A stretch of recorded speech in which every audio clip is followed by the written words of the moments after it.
રહી છે હવે આ ભૈયાને કક્કો તો ભૈયાને મારે કહેવાનું એટલું છે કે તારીખ 14/1/2026 ના રોજ મકર સંક્રાંતિ એટલે કે ઉત્તરાયણ, આપણે ગુજરાતી ભાષામાં ઉત્તરાયણ કહે તો ઉત્તરાયણ આવે રહી. તો ભાઈઓને મારે એટલું કહેવાનું છે કે ઉત્તરાયણના દિવસે પંખીડાને ચણ નાખજો, તેથી એમનો જીવ પણ બચી શકે, કે દોરીથી કોઈ પંખી મરી ન જાય એટલા માટે ચણ નાખવી. તો એ ચણવામાં પડી જાય અને આકાશમાં ઉડવાનું ઓછું કરે.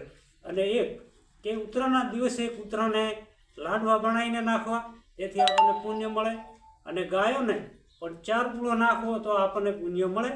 તો આ વિડીયો ખાલી એટલા માટે બનાવ્યો છે કે પંખી બચી શકે અને કૂતરાઓ ગાયોને બધું ખાવાનું પણ મળી જાય, એટલા માટે ભાઈઓ મેં વિડીયો બનાવ્યો છે. તો વિડીયોને લાઈક કરી ચેનલને સબસ્ક્રાઈબ કરવાનું ભૂલતા નહીં, અને ફેસબુક જોતા હોય તો ફેસબુકને ફોલો કરજો અને આ વિડીયોને વધુમાં વધુ શેર કરજો. જય માતાજી. આ પેલા કહેતા જ ક્યાં ક્યારે ઓલા આયા છે કે કોર કે હાથ ને અને હોય આ તો કોર આયા. એ આ તો આંબન કોર આયા. તો હટફા દે હે હટફા લેવા બો ઓએ કે ઈ હટાવશે લે ખાવા થાશે આવ તો દાળ ખાવા આવે તો વેસા તો ના લાવવા પડે. આ ચીકુડી ને ચીકુ નથી આવતા હમણાં આવશે ખરી. ચીકુ આવશે કેળી ને કેળા આયા ત્યાં આયા હોય ને ક્યાં રોજ ખાયા મારા હોય હે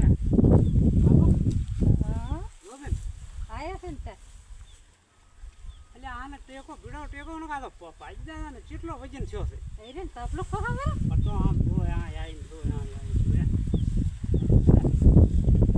જો આને વજન થયો છે હોય 1 મણ વજન છે 1 મણ કમ્પ્લીટ.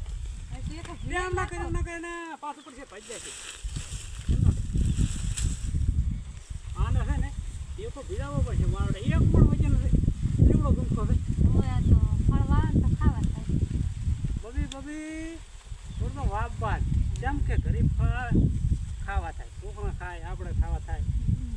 આ બા તો ઘણા છે. ઓલો રહ્યો મોટો ગામડા રહ્યો ઓલો રહ્યો ને આખો મોટો ડાકુ થઈ ગયો. ઓલી કોરા 3-4 છે પણ એમણા હજી નાના છે. આને કેરીઓ તો પોરે આવી હતી ઓણે તો પણ હટાઈ ગઈ. કેરી મારા આવશે આવડી આવડી આને હા આવડી આને કેરી મોટી આવે છે. તો તે દાય તો સારું વાટ હો. મકાઈ વાટવા હા તો તો વાટીને લઈ જાય ને જય જવાન જય કિસાન.